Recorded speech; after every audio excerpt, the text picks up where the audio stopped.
الله توكلت على الله توكلت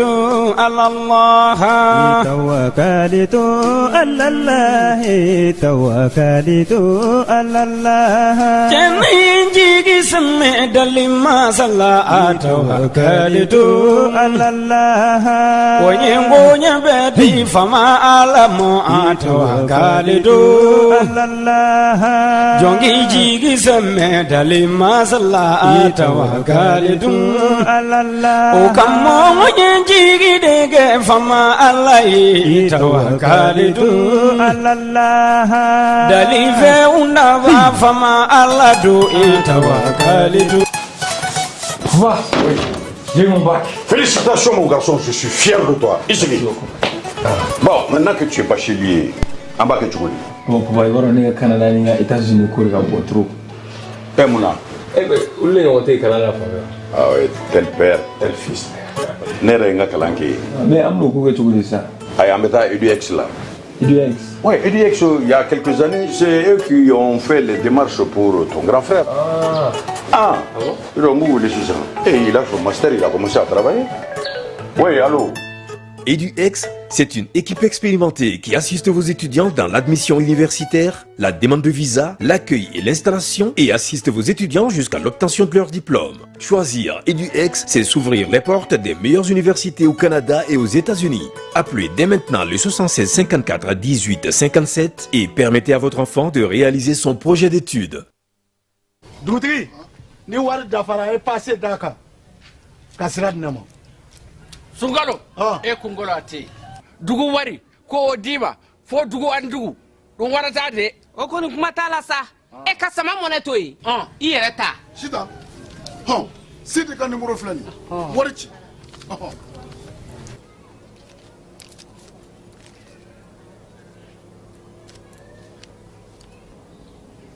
war sera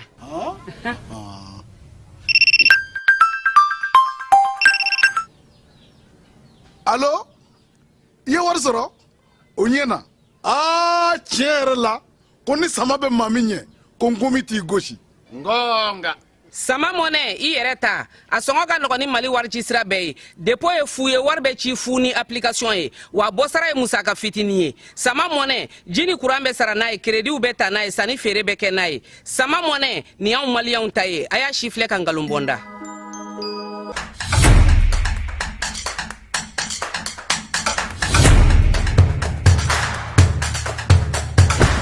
Oh bismillah, anga jamukan kɛnɛ kan. Données personnelles, on en parle. Ni ye kunnafoni telima min bɔra APDP mɔgɔw yɔrɔ ko k'a da cakɛdaw kulo kan. Jamana cakɛdaw, baarayɔrɔ privéw. I n'a fɔ banquiw, microfinancew, hôpitalw, laboratoire de santé, agence de communication, presse écrite, presse audiovisuelle, miniw, boulangerie, supermarché, hôtel, bar, restaurant, école publique, école privée, avocat, notaire, huissier, pharmacie, société de vente de véhicules. Jamana cakɛda fɛn fɛn bɛ baara kɛ ni adamaden tɔgɔ la kunnafoni ye Mali kɔnɔ ko courrier bɛna se aw ma k'aw invité aw kana aw ka traitement déclaré au niveau de l'APDP. Ni courrier sera aw ma aw bɛ se ka wuli ka se APDP la aw ka traitement ɲɔgɔn fɛ aw b'a cartographier k'a dɔn aw kan ka formulaire jumɛn rempli o formulaire remplilen kɔfɛ aw kan ka musaka joli sara o bɛɛ lajɛlen bɛ d'aw kulo ka APDP la walasa aw ka kunnafoniya sɔrɔ ni courrier ninnu na aw bɛ se ka nɛgɛjuru ci 20 23 86 15 ou bien ka wuli ka se APDP la ɲɛfɔli ka k'aw ye k'aw bilasira. Ka bɛn ni baaraw kɛcogo ɲuman sabatili ye Société Énergie du Mali ale bena mise à jour kɛ a ka compteur papier i sago bɛɛ lajɛlen na don n'a nataw la ni fɛɛrɛ kura min filɛ nin y'a dabɔkun ye ka se ka jigiya to ye ani baara kɛcogo ɲuman k'o sabati ani maa minnu bɛ baara kɛ kuran na olu ni ɲɔgɔn cɛ nin compteur baaraw bena kɛ ka bɛn ni octobre kalo tile 16 ye san 2024 b'a fɔ kɛɲɔgɔn bɛɛ lajɛlen ye a bena code 3 de sɔrɔ chiffre 20 na ta o ta n'o kɛra aw fɛ nka a tɛna kɛ kelen ye bilen nin baara in hukumu kɔnɔna la ka se k'a kɛ a ka ɲa kɔdu ninnu u bɛ da ɲɔgɔn kan cogo min na o de filɛ nin fɔlɔ i b'o don compteur bɛ sɔn o la i bɛ sɔrɔ ka filanan tugu o la compteur bɛ sɔn o la i bɛ sɔrɔ ka sabanan n'o y'a laban ye k'o tugu o la compteur bɛ sɔn o la EDM SA ko b'u kɛ ɲɔgɔn bɛɛ lajɛlen na dɔnniya nin baara kura min filɛ nin ye sago tɛ se ka kɛ a kunna baara hukumu kɔnɔna la n'o y'a sɔrɔ kɔdi minnu salen don aw bolo n'a ma la baara fɔlɔ a y'u la baara ka compteur la yanni nin mise à jour cɛ n'a ye gɛlɛya sɔrɔ walima n'a mɔgɔ bɛ kunnafoni dafalan na k'u b'a da u ka kɛ ɲɔgɔn bɛɛ lajɛlen kulo kan a y'an ka centre centre d'appel wele min ye 36 077 walima a ka taa n ka agence dɔ la kelen na.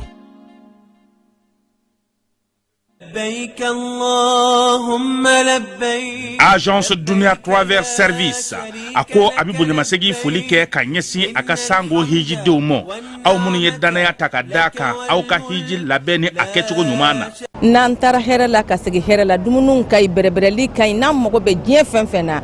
u b'a bɛɛ lajɛlen k'an ye donc an b'u fo k'u barikada. Directeur min tun b'an nɔfɛ n'o ye Amadu Mayiga ye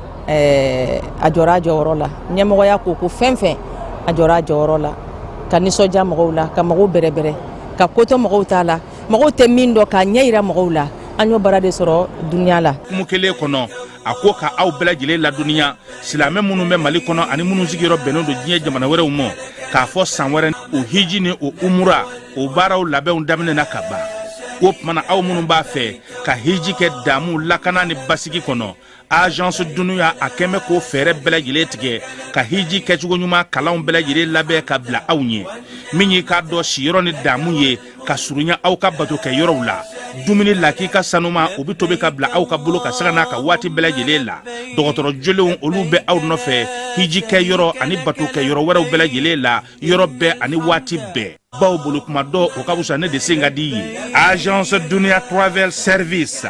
jɛɲɔgɔn kelen min bɛ aw ka hiji ni aw ka humura kɛ k'a ɲɛ ale de do o fana ni aw bɛɛ kunnafoni wɛrɛ ɲini a ye weleli kɛ 66 71 37 24 70 64 99 71 ni aw bɛɛ u ka yɔrɔ ɲini u filɛ ni hippodrome yɛrɛ la immeuble station Soma Yafula Kulukɔrɔ sira da la o fana min y'i k'a dɔn Agence Dunia Travel Service ye k'u bɛ dugawu kɛ hiji ni umura kɛcogo ɲuman a n'a musakaw ala k'a nɔgɔya silamɛ bɛɛ lajɛlen ye. An ka ɲɔgɔn dɛmɛ ka binŋɛnikɛlaw ni maafalaw ni walijugutigilamɔgɔw kɛlɛ a y'anw dɛmɛ an k'aw dɛmɛ ka binŋɛnikɛlaw ni maafalaw ni walijugutigilamɔgɔw kɛlɛ n'a ye kunnafoni sɔrɔ binŋɛnikɛlaw ni maafalaw ni walijugutigilamɔgɔw kan a ye nɛgɛjuru ci dɛmɛso la nɛgɛjuru sira fɛ wari tɛ sara min na 80 00 11 20 walima 80 00 11 22 walima 98 10 wolofila 36 75 ngo 98 10 wolofila 36 45.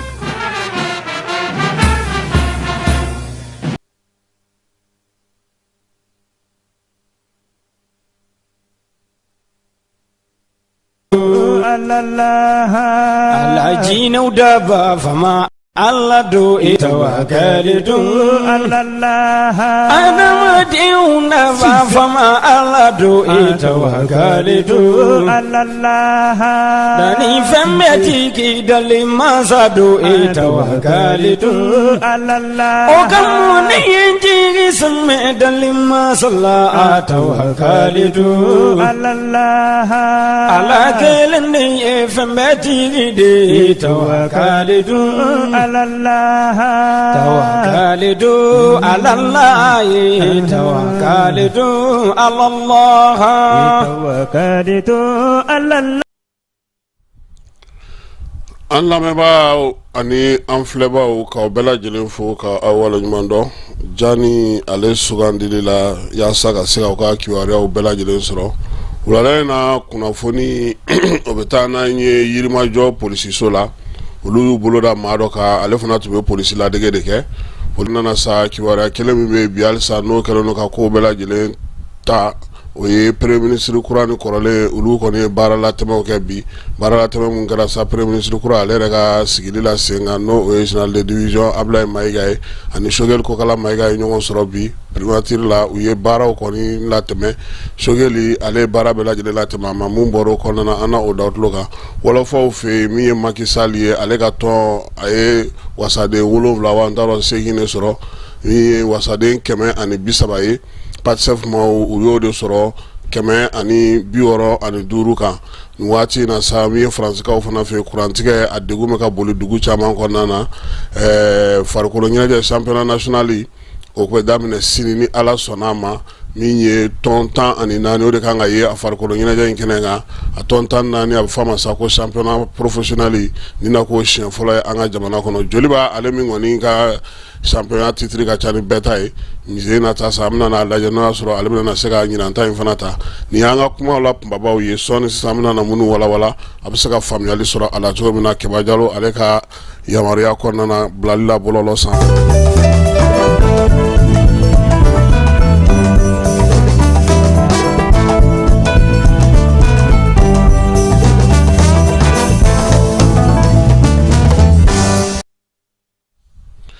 An bɛ aw bɛɛ lajɛlen fo ka aw waleɲuman dɔn i n'a fɔ aw bɛɛ b'a kalama cogo min Mali gouvernement kɔni falenna kabini kunungo min ye ministre ye o kɛra maa 28 ye ministre 7 bɔra 7 kura o donna kɔnɔna na Keba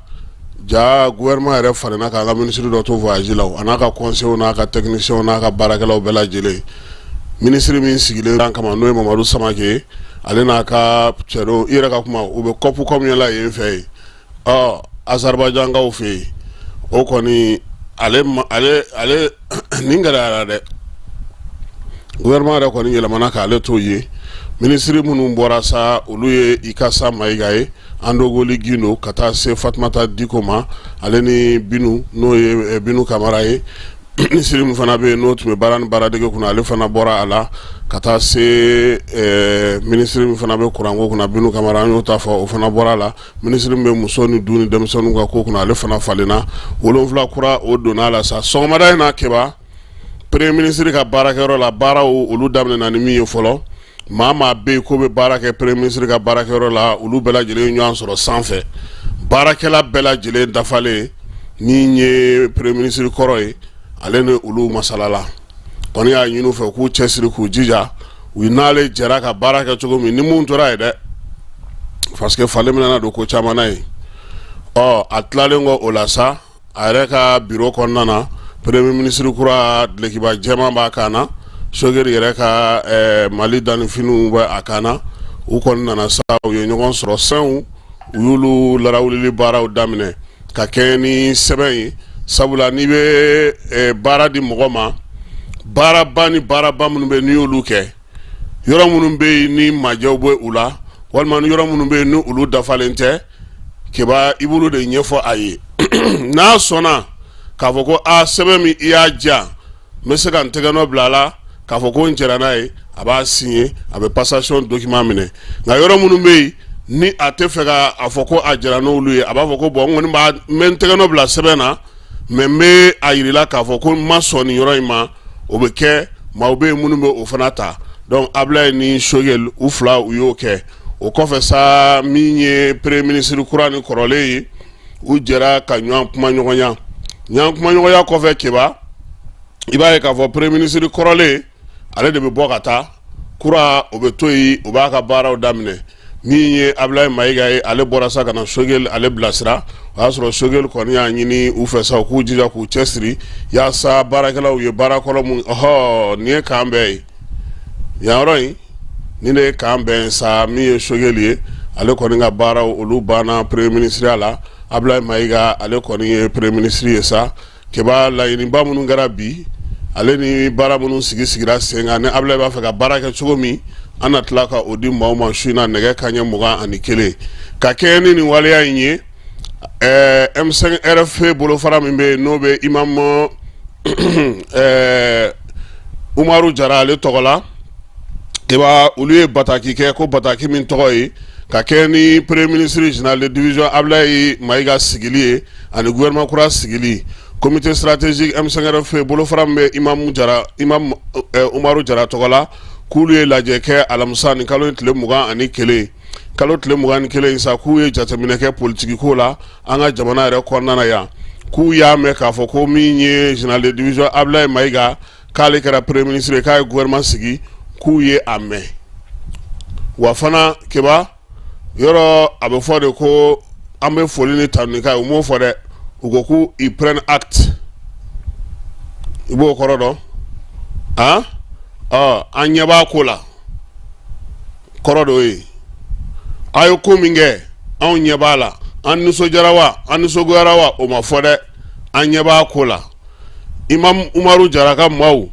k'olu kɔni b'u ka wulikajɔ n'u ka cɛsiri k'o kɛ sa ko yaasa min ye transition ye a bɛ se ka taa ban cogo ɲuman na cogo min waati kunkurun kɔnɔna na u ka communiqué kɔnɔna na kɛba u ka kuma filanan k'olu bɛ u ka cɛsiri n'u ka wulikajɔw kɛ transition bɛ se ka kun fori ka ɲɛ cogo min ka taa ka bɛn ni waati kunkurunin ye délai raisonnable k'a ka kɛ délai raisonnable kɔnɔna na u y'a yira fana k'a fɔ ko olu ka baara u ka wulikajɔ n'u ka cɛsiri n'u ka kɛlɛ k'u bɛn'o kɛ faso jama o kɛrɛfɛ faso jama min ni jamanaden bɛɛ lajɛlen jɛlen don n'o ye ka kɛ ni transition yɛrɛ charte o ye min fɔ sɛbɛn in fa sirila bi comité stratégique M5 RFP min ye président par intérim ye Imam Umaru Jara Keba e jiginna dugu kɔnɔ dɛ maaw ko cogo di gouvernement kura in na gouvernement kura nin kɔni ne kɔni ka miiriya ta ye Mali ko de ne tɛ mɔgɔ kura bon peut-être Choguel taara bon Abdoulaye Maïga nana bon a kɔni ka d'an ye vraiment yɛlɛma caman ka kɛ Choguel dɛsɛra min na Abdoulaye a ka se ka caman kɛ min ka fisa n'o ye parce que Choguel en tant que premier ministre a ye kuma mun fɔ bon ne tɛna se k'a fɔ n bɛ don a détail bɛɛ la k'a bɛɛ ɲɛfɔ bon n t'a kɔnɔko bɛɛ dɔn mais kuma dɔ bɛnnen don dɔ da nin dɔ ye a ye kuma mun fɔ ne yɛrɛ kɔni bɛ kuma in ye dɔrɔn k'a kɛ dɔrɔn a ye jamana lebu quoi parce que ka da mun kan jamana bɛ position min na nin waati la fɛn dɔw bɛ yen mɔgɔ wɛrɛ bɛ se k'a fɔ a bɛ faamuya mais n'ale y'a fɔ ala dan jugu bɛ yɛlɛ o la bon jugu bɛ don yɔrɔ sɔrɔ bon ne bɛ se k'a fɔ yen yɔrɔ la n ko a ka kuma n ko fili b'a kɔnɔ quoi. an bɛ mun jɔrɔ fɔlɔ o y'an ka jamana de ye parce que Choguel gɛn kɔni a ma k'an fɛla ko ye parce que Abdoulaye tun bɛ yen waati min na Choguel tun man kɛnɛ waati min na an ye ko taabolo ye politiciens donna fanga kɔrɔ fo ka fanga yoboyaba bon sisan n'a fɔra ko Abdoulaye kelen nana bon an ka aladeli a ka ɲɛ a bolo mais est ce que a bɛna se ka ɲɛ ka politiciens to baloli bon o kɔni y'an ka aladeli n'u tun sera ka fɔ ka bɛn ka la o de tun bɛ arranger ka tɛmɛ nin kan mais an ka hɛrɛ bɛ mun na an bɛ dugawu kɛ ala ka ɲɛ ka d'an ma. an ye minnu sigi n'u b'an kɔfɛ sisan an k'u lajɛ an k'u lamɛn ne kɔni hakilila ye n'u ye mun kɛ ni baara bɛ se ka kɛ ten an ka kɛ ten so jamana bɛ cogo min na nin a ma nɔgɔ an ka fɛn bɛɛ kɛ minnu filɛ an kunna o kana échec kɛ. Maïga malien don mais Choguel tun bɛ baara min na senkɔrɔ ani politicien tɔ ninnu jaabili la est ce que o dɔnniya b'a la wa n m'a fɔ a ma kalan n m'a fɔ dɔnniya fɛnɛ t'a la mais est ce que o faamuya bɛ sɔrɔ a la wa kelen mais baara min fila min b'a bolo est ce que baara man bon a ma wa sisan ministère fila de t'a bolo wa mɔgɔ kelen bɛ se ka bɛɛ gérer bon ne yɛrɛ kɔni bolo ni mɔgɔ kelen bɛ se ka bɛɛ gérer u ka mɔgɔ ɲini premier ministre la kɛnɛ ou bien a place kɔrɔ di mɔgɔ ma a ka clé kelen ma o ka kɛ ka ɲɛ. mɔgɔ min bilala a nɔ la hakilimaw de y'a bila an de bɛ jɛn ka dugawu kɛ ye a ka baara kɛ se ka yiriwa a bolo Choguel kɛɲɛna baara mun na ale kana se ka kɛɲɛ o la an kan k'a dɛmɛ o la sisan a kɛ se ka jɔ baara nin kɔnɔ parce que cɛ fɛn min sigilen filɛ nin ani min wulilen filɛ nin bɛɛ de kumana Nations Unies na nin bɛɛ de ye tiɲɛ fɔ Nations Unies na an si tɛ se k'a fɔ ko min sigira nin k'a tɛ se ka Choguel ta ɲɔgɔnna kɛ i n'a fɔ Choguel y'a kɛ cogo min na a ye baara tɛmɛnen mun kɛ i n'a fɔ o kɛra cogo min na nin yɛrɛ bɛ se ka tɛmɛ o la mais o tɛ ɲɛ fɔ kɔmɔgɔw ka a dɛmɛ de ka hakilina ɲuman d'a ma ka encourager a ka baara la a sigira baara min kunna a kɛ se ka a yiriwa cogo min na. Politikimɔgɔ a mana kɛ mɔgɔ sugu sugu ye quel qu'en soit alpha don dɔ la kɔni c'est à dire a b'a ka politikimɔgɔya yɔrɔ yira quoi n'o tɛ ninnu nalen bɛ ni hakilina min ye walayi tɔɔrɔ b'an kan minɔgɔ b'an kan degun b'an kan mais an bɛ ka bɛɛ lajɛlen de kun jamana in ka ɲɛtaga de kama ɔ tuma na n'ale bɔra nin sira fasɔn ye mɔgɔ kelen min nalen filɛ ka ta ka bila ale nɔ la sisan n'o ye Abdoulaye Maïga ye o ye je répète de ye o cɛw cɛ yɛrɛ tɛ ka tan di tubabuw ma ninnu ka transition kɔnɔna la ne yɛrɛ b'i kɔ fɔ saya de adamaden mɔgɔninfin tɛ se ka kɛ mɔgɔ wɛrɛ ye i yɛrɛ kɔ quoi a ɲɛna a tiɲɛna anw de don wa ni maliyɛn ko k'an b'an kulonkɛ ninnu na ni ninnu porotora ka b'an bolo k'an y'a ɲini ka mɔgɔ wɛrɛ ta k'a sigi n'an jiginna dingɛ kɔnɔ den mun ma wolo fɔlɔ olu bɛna wolo ka tila ka sa k'an to a dingɛ kelen kɔnɔ Mali tɛ taa ɲɛ tuguni. Choguel tali a tacogo de ma ɲɛ dɔɔnin parce que an yɛrɛ danaya tun bɛ politikimɔgɔw kan yɔrɔnin min na o tun y'ale ta fanfɛla ye n'ale fana ye nin kɛ fɛn fɛn bɛ kɔfɛ sa anw siranna bɛɛ ɲɛ sa dɛ anw yɛrɛ tɛ da politikimɔgɔ la tuguni parce que sɔrɔdasiw bɛ jɔ yɔrɔ min na n'an dun sera ka ninnu dɛmɛ u ka ji tigɛ n'an ye bɛɛ tun bɛ lafiya ne bɛ menuisier ne bi waati min kɛ ka sɔrɔ n tɛ baara kɛ baara kɔni tɛ sisan mais hali bi ne bɛ sisan sɛgɛn k'u ka tɛmɛ n denw ka lafiya. Choguel ye min fɔ a ka jija o kana kɛ tiɲɛ ye bon Choguel ni Ablaye Maiga ko an tɛ se ka foyi fɔra mais cɛkɔrɔba dɔɔni y'a diyan ka kura an t'a jalaki pourquoi an t'a jalaki parce que ni fɛngɛ kɛra ta bon i bɛ démissionner mais bɛɛ n'a kɛcogoya don n'o tɛ tatablini ta kɛra ni bɛ k'a ma taa fan kelen fɛ o démissionnera mais ne ko i tɛ démissionner ni dusu y'a ni dimina kana funu quoi. ayiwa an kɔni bɛ dugawu kɛ an tɛ se kuma camanba nin na Ablaye Maiga ni Choguel ye min fɔ n'o tɛ tiɲɛ ye n'o ye tiɲɛ n'o tɛ tiɲɛ ye Ablaye Maiga de b'o jira an na sisan. gouvernement kura in kɔni an m'a jigi k'a filɛ Choguel kɔni taara an bɛ dugawu k'a ɲɛ a ye dɔ kɛ koyi maa kelen fanga tɛ se nka tiɲɛ yɛrɛ la a bɔra bɔcogo min na Choguel a m'o cogo ɲɛ parce que ni fini nɔgɔra a kan ka ko so kɔnɔ de a man ka bɔ kɛnɛma k'a ko ale ye fini in ko kɛnɛma a ma diya n ye min nanen filɛ nin ye ko Ablaye Maiga an bɛ dugawu kɛ Ala k'a fanga s'a la. Premier ministre kɔrɔ ne ye Choguel ye vraiment Choguel a taara taa cogo min na a ye baara kɛ cogo min na tiɲɛ yɛrɛ la o ma bɛn ne ma o ma kɛ ne hakilila ye bon adamaden n'i bɛ bɔ fɛn o fɛn na datuguli de ka ɲi ni dayɛlɛlen ye mais ni i ni baarakɛɲɔgɔnw n'a ma ɲɔgɔn faamu baara bila yanni ka t'i sigi k'i bɛ kuma n'i kumana anw bɛ jamana ɲɛma jɔli de ɲini n'i kumana a bɛ jamana ɲagami a bɛ jamana fereke bon surtout hakili de bɛ baara kɛ jamana ye maa fila de président premier ministre ne ko fɛn ma f'u ye o bɛ mɔɔw kamana quoi ni fɛn tɛ ka f'u ye i ka papier di sendon ji la o bɛ maa kɛ boso ye n'i sen. ayiwa nin ye malidenw dɔw hakilina ye ka kɛ ni waleya in ye waleya min ni bi n'a kuma bɛ bɛɛ lajɛlen da an bɛ dugawu kɛ sa premier ministre kura a k'a ɲɛsin baara ma sabula baara maliyɛnw olu b'o de nɔfɛ nin waati in na cɛsiri ani timinanja k'o kɛ a taalan ye yaasa min ye laɲiniw ye min ye an ye dɔ kɛ kuma na ten an ka ɲɛsin baara ma discours baw kuma tɛmɛna maliyɛnw mago bɛ waleya de la a ka kɛ premier ministre min bɛna waleyaw timɛ yaasa jamanadenw yɛrɛ k'a dɔn k'a fɔ ko tiɲɛna a kun na kunbɛn Ala ka a ɲɛ ka di a ma min taara fana an b'a fana fo a se de kɛra nin ye nin waati in na jamanajɔ ye o ye i bɛ taa dɔ bɛ f'i kɔ wolomasiri tabaw olu kɔni olu bɛ ka taa de don o don Keba Sangare ale tun bɛ Tumutukaw fɛ yen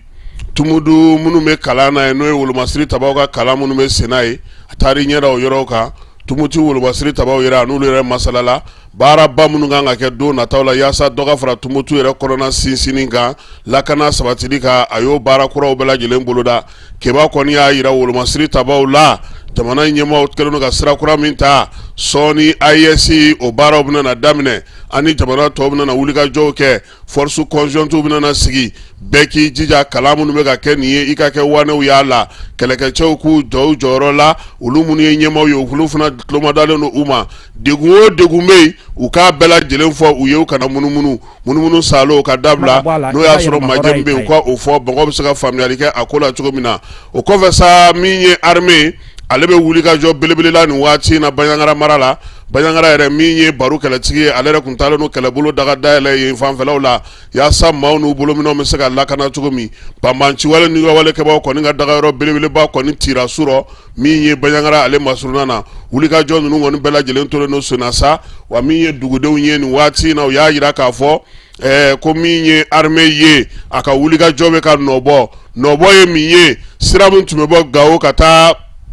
kana se fo Sevare ale ni Douanza ka tɛmɛ o fɛ o sira dayɛlɛla donibatigiw n'o ye mobilitigiw ye minnu tun bɛ taa ni maaw ye kariw la u bɛɛ lajɛlen ye sira ta banbanciwale ni walekɛba minnu tun bɛ y'u da mɔgɔw ɲɛ sira la ko olu tɛ yen tuguni armée ale kɔni bɛ ka bunteli kɛ k'a daminɛ Douanzakaw fɛ yen ka na se fo min ye kalan k'u yengew dagayɔrɔ ye olu la wulili u gɛnni an'u caman fali o y'a to bi sira ninnu sira ka bila dugudenw ko tare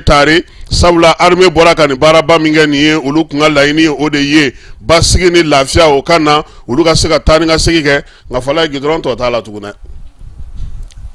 route nationale 15 a kɛra siraba bilenni nka Gawukaw ko k'u b'o fɛ o ka fisa olu ka taa munumunu Wagadugu ka sɔrɔ ka taa tɛmɛ Ɲame fɛ ka tila ka taa Gawo ka jan dɛ i bɛ bɔ Gawo ka taa Ɲame ka taa tɛmɛ Wagadugu ka na Bamako i segitɔ i bɛ bɔ Bamako i bɛ taa Wagadugu ka taa Ɲame ka sɔrɔ ka taa Gawo o ka jan dɛ nka o tun b'a kɛ o nilakanali kama sisan sira dayɛlɛla mobili minnu bɛ yen n'u bɛ mɔgɔw ta o dugudenw o bɛɛ lajɛlen o tare n'Ala sɔnna ma fala ye a y'a labɛn dɛ n'a kelen fili ka taa ye ne ye sira in kɛ ka caya aw fana ka taa nɛnɛ cɛw a bɛ kamera da a disi la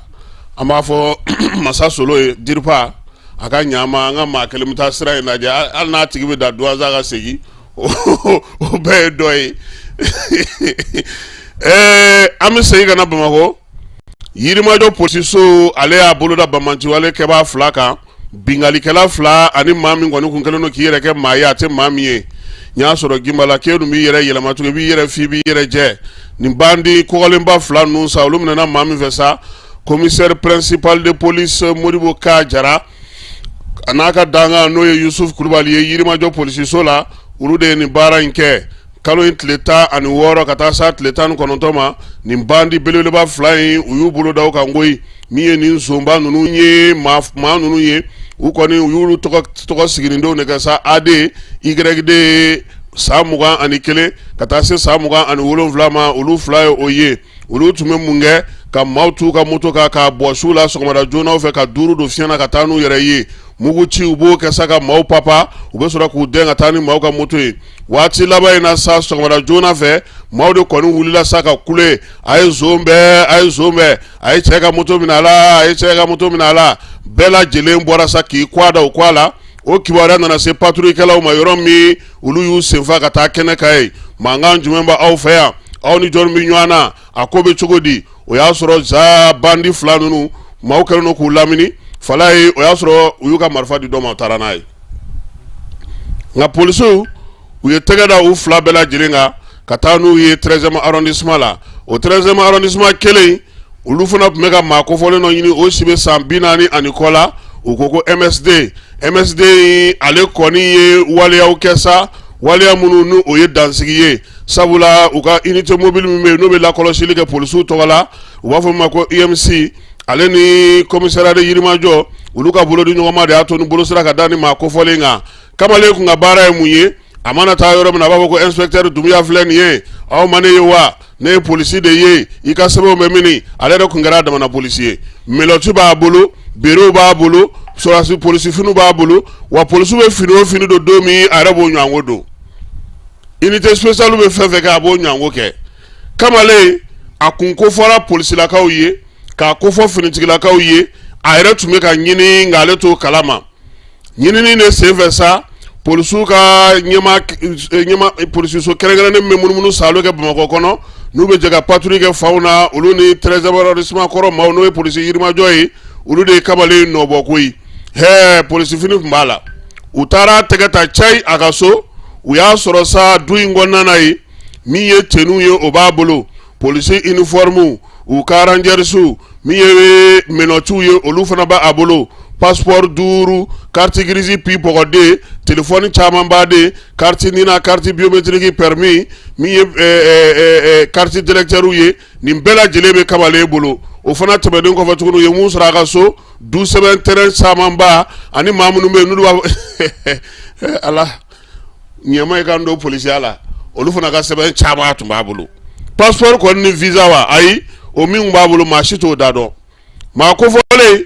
n'a sera yɔrɔ yɔrɔ la a b'i yɛrɛ fɔ a b'a fɔ aw tun ne dɔn ko ne de ye inspecteur karisa ye maaw bɛ ɲaama a ye bɛɛ lajɛlen kun ci ten sa fo polisiw yɛrɛ wulila k'a ɲini ninnu de y'u tɛgɛ d'a kan k'a minɛ k'a taa sɔrɔ f'a ka so polisilakaw k'u ka fɔ k'u waleɲuman dɔn n ye général de brigade de police Sulemani Traoré n'o ye polisi directeur ba ye ale ni ministre ko k'u fo u ye ni polisiw bila nin baara minnu na yaasa ka maaw n'u bolominɛw la kɔlɔsi Bamakɔ kɔnɔna na polisiso min bɛ Yirimajɔ ko ka ale fana fo ka taa se EMC maaw ma olu min sera ka nin wulikajɔ ninnu kɛ polisi ɲɛmɔgɔsow ko k'u fo Boubacar Berté ni ale ye commissaire de police ye kunnafoni ɲɛmaaya bɛ ale bolo polisiso la fala ye ale ka fasiri ye nin ye n'an bɔra yen an bɛ taa sanu dingɛ kɔnɔ nin ye a san 6 ye Sud-Africains ka société dɔ bɛ an fɛ kun b'an fɛ yan ko LTA Mali ale bɛ sanu bɔ ka tila k'a sous-traité semosi de ma san 6 sa a yera k'a fɔ ko maaw ka juru de yer'u la koyi u ye 5 do fiɲɛ na ka taa kun fɔlɔ mun kun bɛ yen olu kun ta ye miliyari 6 ye miliyari 6 in o ye prestataires ye o tɛgɛ ma se ka da o kan an ye kibaruya min sɔrɔ sa baarakɛla kɔrɔ minnu yɛrɛ bɛ LTA fana kɔnɔna na Falaye olu ye baara minnu kɛ hali avocat minnu yɛrɛ tun bɛ ka LTA in yɛrɛ senkɔrɔma don LTA ye bɔgɔ k'u bɛɛ ɲɛna k'a ka minɛnw cɛ ka taa n'a yɛrɛ ye ni waati in na baarakɛlaw de wulilen don sa k'olu ka hakɛ u bɛ se ka bila u ka hakɛw kɔnɔna na cogo min na sanu yɛrɛ a datugura sajo la koyi u y'a datugu ka boli ka taa min ye avril kalo tile 10 san 2018 u ye 5 do fiɲɛ na ka taa n'u yɛrɛ ye yaasa an ka se ka ko in faamu Falaye min ye sanubɔla minnu bɛ yen n'olu bɛ wuli ka jɔ la nin waati la ko k'u bila u ka hakɛw kɔnɔ i b'a dɔn ko in ye min ye sanu baarakɛlaw yɛrɛ n'o ye miniyew ye olu minnu ye baara kɛ olu ka juru bɛ yen service minnu bɛ yen n'olu bɛ ka jɛga baara kɛ olu ka juru bɛ yen o fana tɛmɛnen kɔfɛ tuguni avocat minnu yɛrɛ tun bɛ ka LTA yɛrɛ senkɔrɔma don k'a journal don ka kɛ ni baarakɛlaw ye olu fana an ka baarakɛla dɔ lamɛn ale bɛna ɲɛfɔli k'an ɲɛ la an bɛ se k'a ko faamuya cogo min. Anw ka laɲini ye ka min yira o ye k'a fɔ la société LTA Mali SA sous-traitant de Semonsi SA o borla ka maaw ka hakɛ to a fɛ groupe 3 bɛɛ bɛ yen n'olu ka grosse b'aw bolo groupe fɔlɔ o ye maa 14 ye maa 13 ye olu ye jugement kɛ olu gagnena olu ka grosse b'u bolo filanan o ye avocat yɛrɛ ye a ka avocat la ficelle mɔgɔw olu gagnena ani baarakɛla dɔw wɛrɛ bɛ yen o fana gagnena donc olu ka hakɛ tora u fɛ o taara o grosse to olu y'u sen don k'u bolo don u ma dɔn u b'u ɲɛsin jɔn ma u ye yɔrɔ bɛɛ don ɲɔgɔn na u ma dɔn u bɛ se k'u yɛrɛ sin jɔn ma pour que k'u ka hakɛw sɔrɔ u bɛ nin gɛlɛya in kɔnɔ nin y'a san 6 ye taa yɔrɔ tɛ na yɔrɔ tɛ u bolila ka don yɔrɔ yɔrɔ a fɔra ye ko aw ka wari LTA de kan ka sara LTA ye jɔn ye LTA tɛ yen wa société min fana ye LTA ta ka bɔ Sud-Afrique ka na n'a ye a yirala k'o tɛ sarabaga ye k'o tɛ n'a sara n'i y'o ta k'a ma filɛ procès dɔ filɛ nin ye n'o procès o bɛ ka maa 250 kɔnɔntɔn concerné o filɛ nin ye bi in na ye Cour suprême ka bolo kan justice la ka ɲɛsin o société kelen ani société mère fila olu y'o fara ɲɔgɔn kan pour que ni dɔ in tɛ yan dɔ in na se ka wari sara n'o procès Ousmane Berté et 258 autres bon ɲininkali ye mun ye est-ce que n'o procès kɛra hali ni olu kɛra gagné fɛn ye du fait que fɔlɔ minnu y'a gagné no olu ka grosse b'u bolo olu sigilen no cogoya ma sɔrɔ olu taara i y'a dɔn mun b'u bolo u bɛ ka kɛ comme si ni LTA ye wari sara kɛ ko o kɔlɔlɔ ni Semonsi y'a sara LTA tɔgɔ la o kɔlɔlɔ bɛ se gouvernement ka foyi tɛ LTA ko la Semonsi ni LTA nana Semonsi b'a yɔrɔ dɔn Semonsi mana sara Semonsi de bɛ se ka taa olu sɔrɔ u ka yɔrɔ la u ka wari minɛ a la donc e bɛ se ka kɛ jamana min kɔnɔ n'i bolila ka mɔgɔw ka hakɛ to i fɛ e bɛ se ka kɛ cogo di ko jamana kelen kɔnɔ k'e bɛ se ka wuli ko e bɛna don dɔ ka na ni avocat wɛrɛ ko ka na i ka droit ɲini droit bɛ e o jamana kɔnɔ wa wa baarakɛlaw fana ko k'u jɛnnen don n'a ye n'a y'a sɔrɔ gouvernement ka 18% min bɛ Semonsi action cɛra n'o de ko don olu jɛnnen don n'a ye o ka ta ka bɔ olu ka wari la olu fana tɛna ɲini ka gouvernement paralyser parce que k'olu ka wari ko nɔfɛ les 82% o b'u mago ɲa yɛrɛ nɛgɛ ka bɔ a la ni nin transition ma min ɲɛnabɔ maa si tɛ na n'o kɔfɛ k'o bɛ se ka ɲɛ sɔrɔ sisan de y'a tuma ye sisan de y'a don ye o la sa maa ye ala ma gɛn an ye autoritéw ma gɛn k'a ɲini u fɛ ka ala ma gɛn k'u ma gɛn k'a ɲini u fɛ u ka jɔ anw jigi kɔrɔ u ka jɔ fasodenw jigi kɔrɔ k'u ka hakɛ ɲini ka se an b'a dɔn ko Mali société si tɛ se ka nin kɛ Sud-Afrique la Mali société si tɛ se ka nin kɛ ka baara kɛ ni maaw ye ka maaw ka hakɛ to i fɛ ka boli ka taga bi o société kelen u bɛ ka avocat wɛrɛ ta ka na ko ka na a ka droit ɲini a dun taara k'a mɔgɔw ka hakɛ to fɛ o nalen n'o ka droit ɲini ok an bɛ o gɛlɛya de kɔnɔ n'i y'a mɛn ka welewelema kɛ ka ɲɛsin an ka transition ɲɛmaaw ma ka dɛmɛ ɲini ka b'o fan fɛ k'o dɔn an jigi kɔrɔ. Ayiwa nin kɔni nin ko in de bɛ yen Falaye nin tɛ dabalibanko yɛrɛ ye société ka boli san 6 o ka tila tuguni ko a bɛ na k'a bɛna a ka hakɛ nɔfɛ a ye avocat minnu to yan a yɛrɛ tɔgɔ la a m'olu ka wari sara baarakɛlaw ka juru bɛ a la tiɲɛ na nin ko kan ka sɛgɛsɛgɛ nka n'Ala sɔnn'a ma an na tila ka segin nin kuma in kan yaasa maaw bɛ se ka a faamuya cogo min kɛnyɛrɛye sanayɛlɛ kalanso min bɛ yen n'u b'a wele ko EHM Institut de Hautes Études en Management n'o ye an kɔrɔkɛba Abdala Kulubali ale ka kalanso ye ale ni Banque Atlantique ye u bolo di ɲɔgɔn ma min ye bolo di ɲɔgɔn ma baara in ye sa a bɛna tali kɛ sanayɛlɛ kɛnyɛrɛye kalanso in ale ni banque ka se ka u bolo di ɲɔgɔn ma ka se ka baara kɛ laɲini ye mun ye hakilina kura minnu bɛ kalanso in na kalandenw bɛ se ka lakɔlɔsi cogo di ka se k'u dɛmɛ cogo min na u ka se ka kalan kɛ ka kɛ siniɲɛsigi waanɛw ye min ye banque ye ale kɔni sɔnna sa ani EHM ka baara kɛ baara in hukumu kɔnɔna na kalanden minnu bɛ olu na dɛmɛsaw ka se k'u ka kalanw kɛ min ye banque yɛrɛ baara kɛcogo ye o na tila ka ɲɛfɔ u ɲɛna maa minnu fana bɛ yen sa n'olu kɔni bɛ ka banque bolofara kɛ EHM kɔnɔna na olu na stage kɛyɔrɔ sɔrɔ u yɛrɛ ye yaasa ka se ka baara dege ni baara kow ɲɛdɔn banque ale hukumu kɔnɔna na hakilina kura mun mana na sɔrɔ ɲɔgɔn dɛmɛ in kɔnɔna na sa u nana fɛɛrɛ sigi ka se ka to ka conférence ni baara tew kɛ Banque Atlantique ale ka maa mafalo nana ka na ɲɛfɔli kɛ yiriwali ale ni taaɲɛ min ye baara EHM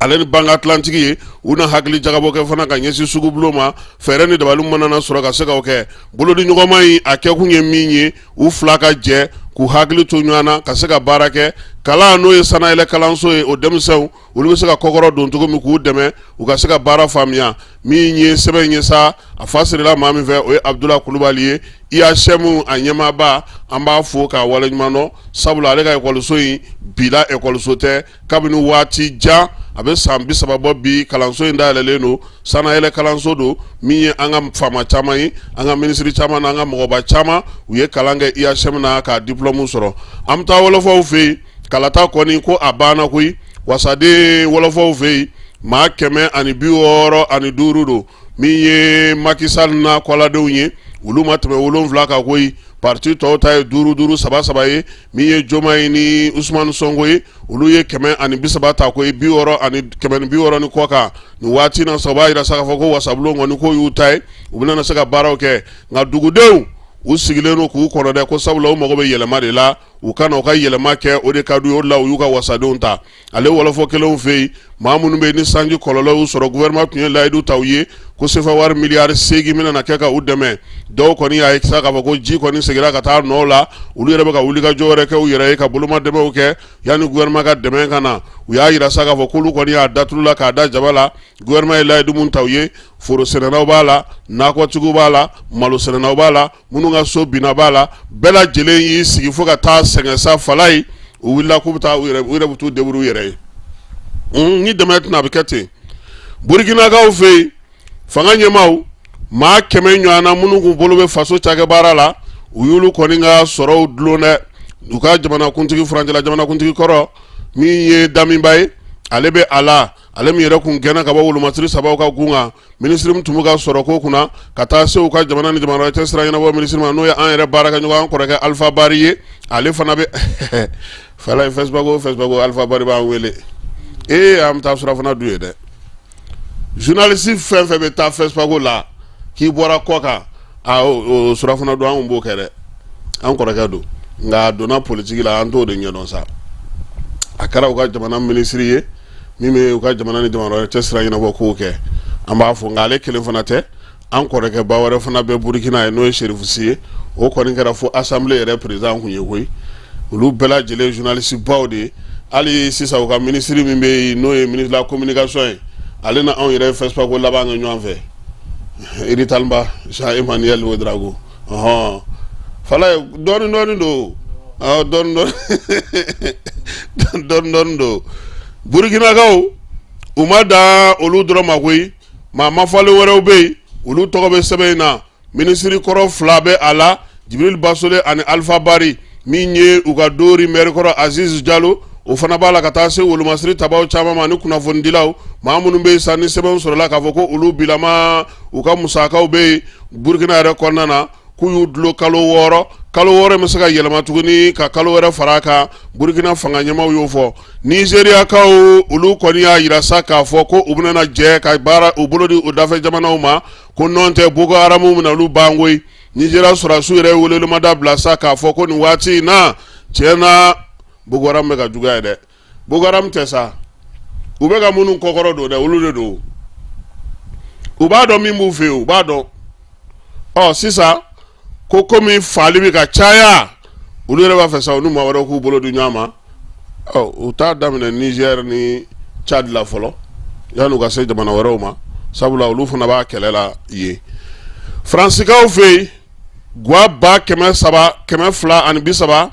olu de kɔni kuran tigɛra olu la kunungo alamisa k'a daminɛ sɔgɔma sa fo nɛgɛ kanɲɛ 16 min y'u ka jamana ale kaɲakayan fan fɛ Faransi yɛrɛ kɔnɔna sa min y'u ka marabolo 51 ye olu yɛrɛ bɛɛ lajɛlen tun bɛ degun kɔnɔna kuranko gɛlɛya de y'o ye ko kuran in nana mun fɛ sa neige o de jiginna ba lahawta neige u famana ka min ɲɔgɔnna a bɛ san 100 bɔ fala ye o de ye tiɲɛni kɛ ka kuran poto ni fɛnw bɛɛ lajɛlen don ɲɔgɔn na ye o de nana ni kurantigɛ in ye wulikajɔw ni cɛsiriw bɛ senna yaasa Faransiikaw bɛ se ka bɔ dibi la cogo min Cour pénale internationale n'o ye CPI ye ale ye mandat bɔ dɛ ko yaasa ka se ka Israel jamana premier ministre n'o ye Benjamin Netanyahu ye ale ni a ka wolomasiri tabaw ka ɲɛmaakɔrɔ Yoav Gallant ko ka olu minɛ koyi CPI kɔni ye baara in bɔ hali n'o y'a sɔrɔ sa k'a fɔ ko min ye premier ministre ye ale kɔni bɛ baara in kan hali bi a ka